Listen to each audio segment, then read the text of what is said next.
Hey guys, welcome back to Let's Play Football Manager 2016 with Milan, and this is the March update, or some sort of 6th or 7th update, I can't remember what number we're on now, and this is how the league table looks. This is the most important part of any update, and it's still 5th, very much in the running for Europe. The title, very unlikely now, I think I'd say. Juventus really have started to steamroll ahead. Still only lost one game. Yes, they have drawn 10. But they have done really, really well. As you can see, just the one red dot there. And since the break, really, they have just dominated them in just a 0-0 draw here against Roma and a 0-0 recently against Bologna. But that's really it. I can't see them slipping up from that point. So, title's gone, but it was never really our main focus.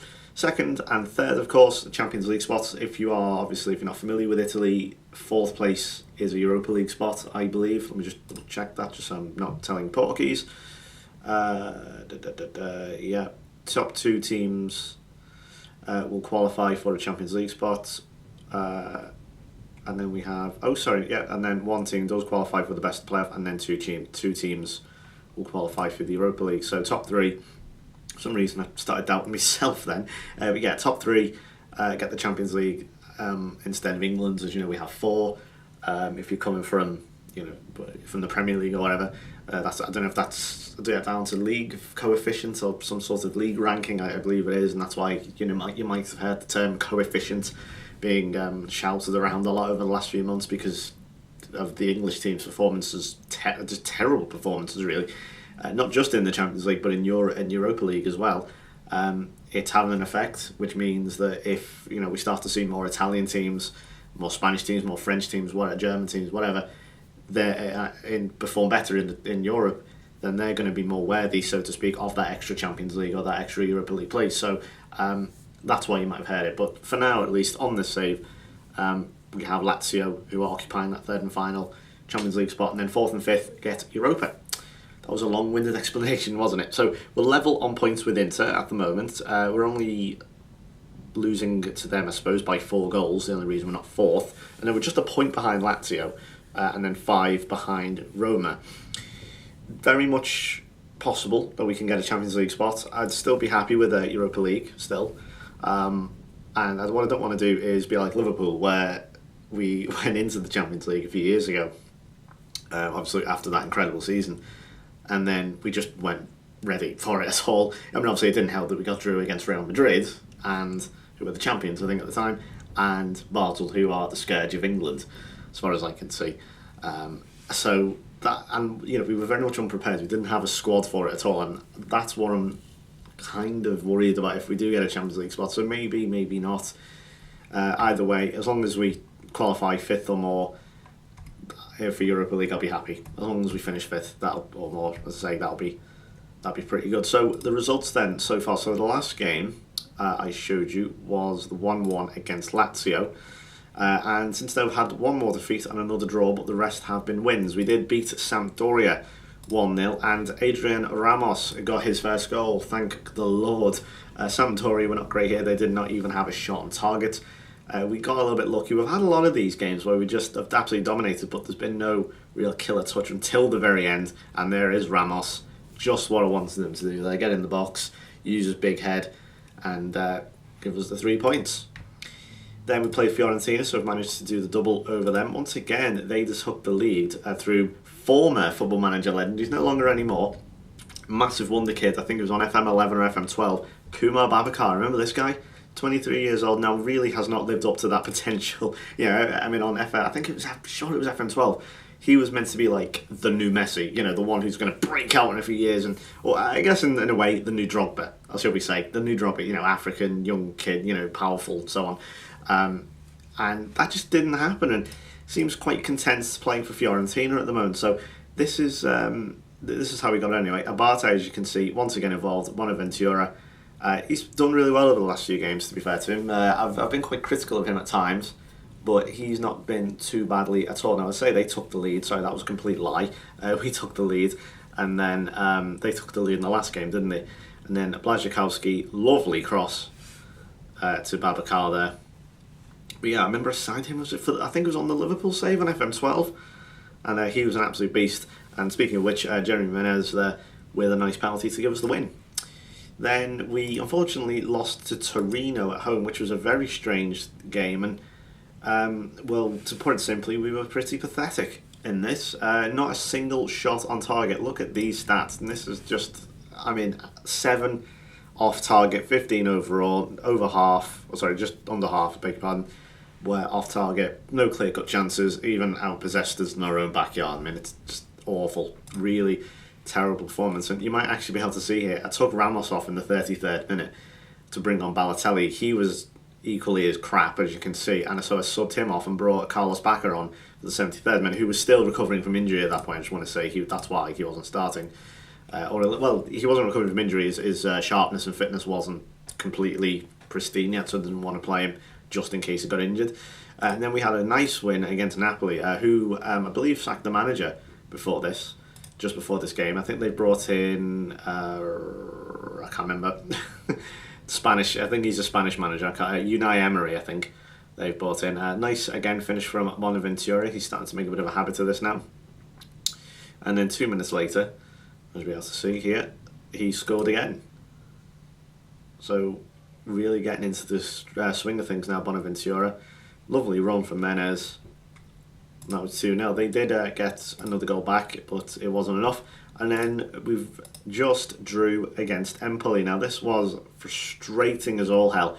Bacca did score for the first time in like 6 months or something. He's not been particularly great. Remember I talked before about Massimo Macaroni? Yeah, 81st minute, got a bloody equaliser. We went 1-0 down, 1-1, 2-1, and then Bacca missed a penalty. That would have sealed the game, and unfortunately Macaroni was there on hand to snatch the 3 points off us, and we got 1 each, which was a bit crap. So if we'd won that game, we would have jumped ahead of Inter, and we'd also be ahead of Lazio. We would actually be in the Champions League spot at that point, so a bit annoying. In terms of the average ratings and things, as you can see here, the only one we have at the moment, I believe, is Abate, who has just been incredible all season. Goal scorer wise, Bacca is 8th at the moment. Obviously, he would be higher if it weren't for his injury. I would imagine he would, in fact, be leading that goal scoring chart. Very low goals, top goal scorer, isn't it? Considering in March, and there's only 13 goals. I don't know about you, but I think Luis Suarez in real life a few years ago had about 20 by December or something ridiculous like that. So, he this is quite low. I know these. All you've got to do is look who's top. For God's sake, look closer. Macaroni. The combined age of them two would make them, 80 or something, 82. So that's great. So that kind of shows you the level at the moment of strikers. But as you can see, if you look at the last 5 games here, not a lot of green in there. Yes, Bonaventura's been quite good. Poli's not been too bad. Montolivo had a good game last game. Abate's been the only regular consistent one. And Manuelson's not been too bad. That sums up Mario Balotelli for me. Just look at that. That is miserable. Bertolacci's been quite good. Unfortunately, he got injured. It's not massively great, is it? Bacca, 6.6. That is slightly better, 6.9. It's not green or anything, but it's halfway encouraging. As you can see, Menez is still not in the best physical condition in the world there, but he is in a bit better form, and he's overall than Honda at the moment, who really has tailed off. He had an amazing start to the season, and has since slowed down, really. This is the Palermo team then, so that is a very defensive team. Gilardino, is that Alberto Gilardino? Indeed it is. God, I signed him. When was it? Was it FM11? Did I sign him? Oh, what was it? I definitely signed him. Might have been FM12. Anyway, let's get on to the game. Oh, God. Right, long time viewers. I don't know if there's any of you left. During that hiatus I took, sort of FM14, 15. Did I sign Gilardino? I'm sure I did. Many, many years ago. It might have even been on a really old FM, like FM09. But it can't have been, because I remember him, he was ancient then. He's still only 33. Or it might have actually, I think it was a bit later in like a season. Like I was maybe 2 or 3 seasons in, and then Gilardino became available. So it would have been now, I guess, 2015-16 from FM12, I guess, if you know what I mean. So going 4 years into the future. Montolivo's managed to get himself booked within the first 10-15 minutes, which isn't very good. So Menez, I will have to keep an eye on this condition. He's not really injury prone or anything, but he does get his fair share of injuries. So I'll have to keep an eye on that. Might bring him off at halftime just to make sure, be a bit precautionary and just make sure I don't aggravate any further injury. Although I think he should be okay. I'd rather him still play 45 minutes for us than say 85 minutes for the reserves. I think he'd be more used to us overall. But he's not at the moment because Palermo are winning 1-0. What is it? Anytime I switch this friggin' software on and you guys start watching, that we turn to complete crap. This is the case every bloody YouTuber at the moment who plays FM. I don't know about you. Oh, good grief. Right, here's Menez. Just hits it straight into the bat. He plays like a 1-2 of himself. Right, he's been so good at putting crosses in. He's found Montalivo and now Menez. And it's a penalty. Rigoni upends Montalivo. I think got a bit lucky there. He was going absolutely nowhere. Now Jeremy Menez has been pretty good from the spot this season, and he makes no mistake. Much better than Bakker in the last game. Absolutely blasts it home. That's 1-1. Okay, we have been quite lucky. Do you know what? I'm going to say counter. This is quite defensive, but again, I need to change this mindset or go, right, let's go attacking now. Let's really pound them into the ground, type thing. I need perhaps... It's Italy, so you need to be perhaps a little bit more defensive minded, especially considering the amount of goals we've shipped this season so far. Which has, look at this. They're having a lot of the ball at the moment. Here's a chance for Bakker. He's got no one around him. There's no one in the box though. His centre forward is going to be the one crossing the ball in. It's come out to Montalivo here. Who's the Siglio. This is all right. This is pretty good. Oh, that's shocking. The right back with an absolutely appalling shot. Right, well. Let me just see, where are Palermo in the league? I think they were near the bottom, if I recall correctly. 16th. So, probably not going to get, well, he might do. They're near the relegation then, so really we should be doing better than this. Bakker, again, not performing particularly well. Question is now, Adrian Ramirez, he's not very good. I just want to make that very plain right now. He's pretty pants. He doesn't fit my formation. I actually didn't realise he was... Let me just check. How tall is he? I probably should have checked this before I centimetres. I probably need to change that to foot and stone because I'm British and we use imperial or whatever it's called. Balotelli, look, you saw just then when I showed you his last 5 games, it's a complete no-brainer to play Bakker, but Balotelli has been equally poor, and as you can see, his condition's not great either. I'm gonna change. Oh, I don't know. It's really annoying because you get to the stage and you're like, what do I do? This Bakker is clearly a quality player and he's scored lots of goals this season, but he's going through a bit of a rubbish patch at the moment. So I just think, ooh, what do you do? I've not really been in a position like that before. Certainly for a long time anyway. Of course, I've been in a position like this. Andrea Poli's been terrible as well. He's for the most part, I think, this season. He's had a few good games, but he's another one who drives me a bit mad. I'm going to change him to box. That was probably one of the problems there. I was probably playing him in the wrong role. Okay, I'm going to stick with Bakker for now, but I do feel as if I need to change something, but I don't know what. I'm going to try him as a poacher, and I'm going to change Bonaventura to an inside forward because I've mentioned this one before. We're just going to go control just for maybe 10 or 15 minutes, just to see if that has any effect. I've probably mentioned this one before, and there is a distinct possibility that this might have even been fixed by the time this video goes out, but there is a thing where if you apparently have 2 advanced wingers as inside forwards and then have a poacher, quite a speedy-ish poacher, so Bakker fits that bill perfectly, they will completely score a ton of goals. Just normally via the match engine, but I don't know if that's true. Now I am going to take Menez off, so that's to give him an extra 15 minutes. Honda hasn't been great, but I'm going to see if because he's clearly, he's good and he can score goals and he's got set pieces, so I'm willing to give him a go. Honda here, as I say, he's not been in good form over the last few matches, but who knows, he might pop up with a winner here. Yeah, Bakker just 6.4. He's not moving. It's really annoying because he's probably the best striker I've got. But when your best striker's not performing, what do you do next? A few yellow cards being totted up now. It's not good, is it? It's not a great game, unfortunately. Every time I switch it on, it's always a rubbish game. Right, here's a chance. Montalivo, oh my god. That was at least 30 yards. The keeper had to scramble backwards and tip it over. Chance here for De Jong and straight into Sorrentino, the goalkeeper. So there we go, we're actually doing something now. Right, okay. Balotelli has 15 minutes. I can't take this anymore. He will be a complete forward because that's his best role, apparently. That clearly wasn't a thing, the inside forward poacher. That's obviously not worked. Well, obviously, I mean, clearly I've not given it enough time to take effect, but it didn't work for me on that occasion. Right, here's Lazar for Palermo. Probably butchered that name. If I do butcher any names on this save, I'm so sorry. I'm not familiar with a lot of these players. And oh, that's a good block, because that was definitely going in. The goalkeeper was going the wrong way.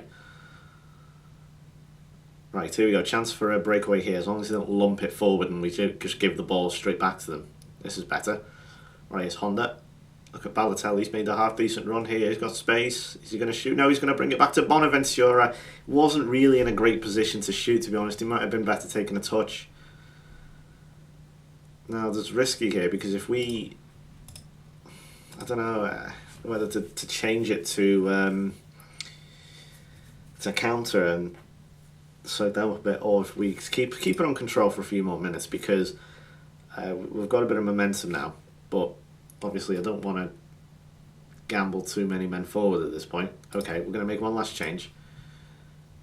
Who do we bring off? I might take off De Jong for Nocerino, who will be selling probably at the end of the season, just for like, just purely because he's on a yellow card, and I don't want to lose De Jong. Okay, we're going to go back to counter for the last few minutes. Points not the end of the world here, and I don't really want to lose. I want to at least maintain some ground on the top four or so. Again, not a great game. Last chance here maybe. Not sure, he's probably going to have a shot, isn't he? Not sure. And oh, you can't blow up there. Rubbish. Well, not again. I mean, 4 shots on target, a bit better than the last few games, but we're keeping... Well, Lazio have got 2 games in hand now. I'm not quite sure. I think that might have something to do with the Italian Cup maybe, and maybe Europe or something. Not great, yeah.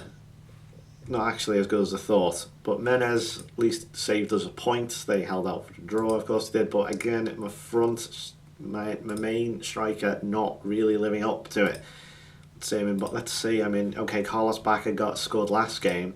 But when was the last time my main striker actually scored? It was Menez, I think, there against Fiorentina. So it's been 4 games now since my striker scored.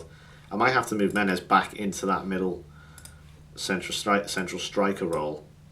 I mean, Bacca can still play that. I mean, I don't know if that might be worth perhaps doing that, or as a Randeuter.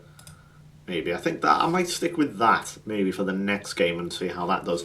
So, yeah, if we look at the more detailed league here, as you can see, so we have, for now at least, leapfrogged Inter, but they unfortunately do have a game in hand. And we've gone level at least with Lazio, but their goal difference is a lot better. 4 points behind Roma. So lots of football still to be played this Saturday. I didn't know actually, a lot of football seems to be played in Italy on the Sunday, which I actually didn't know. So that's going to be everything from this episode, I think. I hope you have enjoyed it. Our next live game will be, of course, the Milan derby against Inter. That's going to be the home fixture, even though, of course, we both play in the same stadium. That should be good. I might also do the Juventus game following it, but I'm a little bit unsure considering how good Juventus have been over the last few weeks and months. So we'll see. I might just jump ahead to the Bologna game and see what happens on the final day of the season. So thank you very much for watching. I hope you have enjoyed it. I'll go away and play some more now. Cheers. Thanks for watching. Bye-bye.